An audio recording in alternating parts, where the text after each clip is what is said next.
Good afternoon, everyone. I'm going to talk a little bit about supply chain with one caveat. And that caveat is that it's impossible to really tell the story of supply chain and make it sexy in about 10 minutes. But let's see how far we can get. But I think following Representative Clemente and Jim's comments, the issue here is about making and moving goods in Michigan and from Michigan.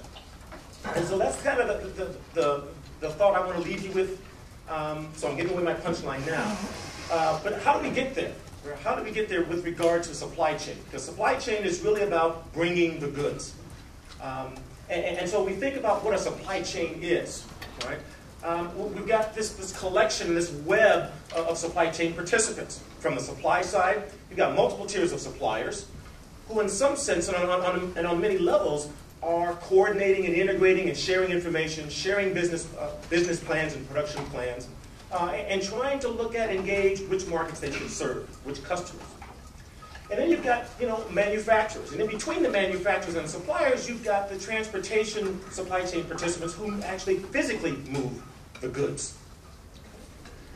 And then within the firm, the actual manufacturing companies themselves, those are the firms that are really trying to add value, direct value to the goods and or services for the final consumer, the end customer. But in between the manufacturer, the value-adding operation, and the customer, you've got the outbound logistics. And so you've got all of this product to which you've added value, and now you're trying to figure out which markets do you serve with those products. And way down on the other end there, you've got a network of consumers, of customers. And so many times we have a mindset of, once we make the transaction to sell that good or service to the customer, we tend to look for the next customer. And the first caveat I want to leave you with is this. Perhaps there is a paradigm shift needed. Begin to think about how do we think and consider repeat purchases from consumers, and how do we be able to anticipate what they're going to be needing 2, 3, 5 years down the road. Because that's what drives innovation way upstream, all the way back up to the supply side of most firms' supply chains. Jim mentioned the whole idea of information and technology. I want to share with you the hidden power behind technology. And in this context, information technology.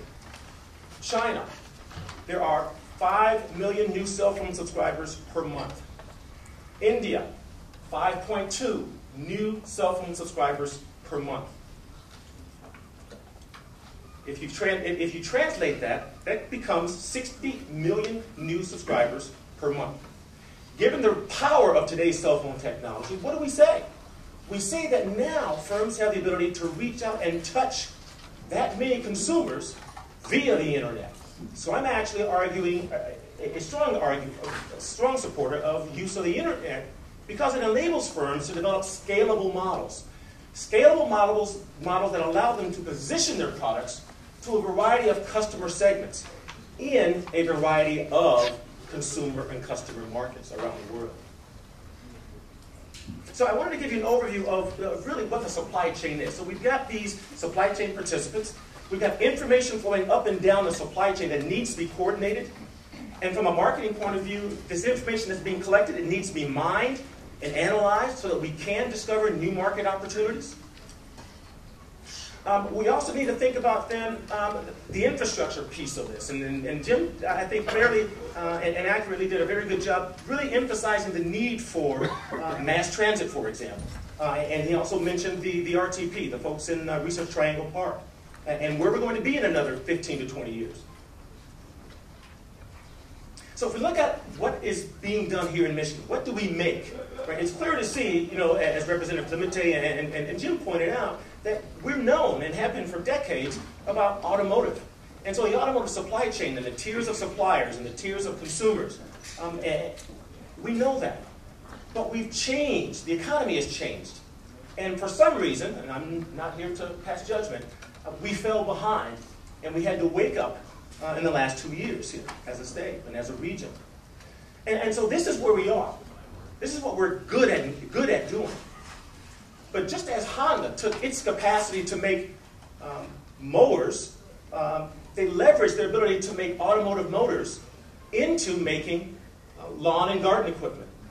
How can we take the capabilities we have now in these broad industries and subsectors and leverage that capacity, the human capacity, the intellectual capacity, into other industries? That's really, from my point of view as an academic, the point here. If I can get my technology working here. So, with regard to infrastructure, we all know then what we have in place with regard to our airports, our roadways, and our rail networks. So we have the capacity. Jim mentioned a minute ago the whole idea of moving barges along our inland waterways. Right? We call that in supply chain context LAS, lash ships, where you can take barges and integrate those barges that are carrying a variety of products onto a much larger ship, and then send that ship through the seaway out to the global marketplace. So the question is, to me, that represents an opportunity to be able to achieve coordination and integration, hopefully across a new set of industries, a new set of sectors, because we have the infrastructure in place. And as Jim said, we just are not fully leveraging. So where are the goods going now? Right? So we know who our top 5 trading partners are. But I would encourage you to look further down the list here and look at smaller countries beyond the BRICS countries, beyond the Western European countries, and consider where the other opportunities to serve those consumer markets with our products. And my comment about scalable models, it should be somewhat easier to reach consumers in those markets because of information technology. Now, at the same time, information technology has made, in many industrial sectors, information about companies' products more widely accessible. And so from the consumer's perspective, that has put increased pressure on firms to innovate faster, do it better, and do it cheaper. And so if we turn that concept around and look at it as an opportunity rather than a threat, I believe we're able to identify new opportunities in newer markets. Jim talked about the whole idea of credit, and credit really feeling the pressure in the developed world that is hampering productivity and growth and expansion. I would submit to you that in emerging markets, the credit ratio in emerging market is actually a potential signal that spurs the demand signal for consumption. That is, providing the opportunity for small firms to start up their operations here in Michigan, while advertising and positioning your products in emerging markets, creates a pathway for information to flow that creates a demand signal for products produced in Michigan, shipped from Michigan to consumers in a variety of markets. Now, as Jim also said, with regards to exporting, it raises some complexities with understanding and mastering the exporting and importing laws across the variety of countries. But how do you balance the threat and the opportunity? If we don't do it, I guarantee you someone else will. So where can the goods go? The goods go now. So if this is where, if you will, the goods are going now in terms of our trade partners with Michigan. At the bottom of the list, we have other emerging markets: Tanzania, Cameroon, Guinea, Niger, Macedonia, Malawi. Right? These countries represent growth opportunities across a broad array of product sectors to which I believe Michigan firms, Michigan-based firms, should be able to position their products. Now, what are some of the challenges in the context of exporting? Well, you take, to pick one of the countries there, take Cameroon. Cameroon, that country, has 150 unique languages. So how do you do business in a country where there are 150 languages? Sure, it's a threat. It's a risk.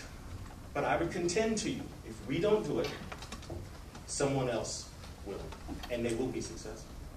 So I would argue to look at the small emerging giants, the emerging market countries, to be able to provide products such as corn seed to those countries as well.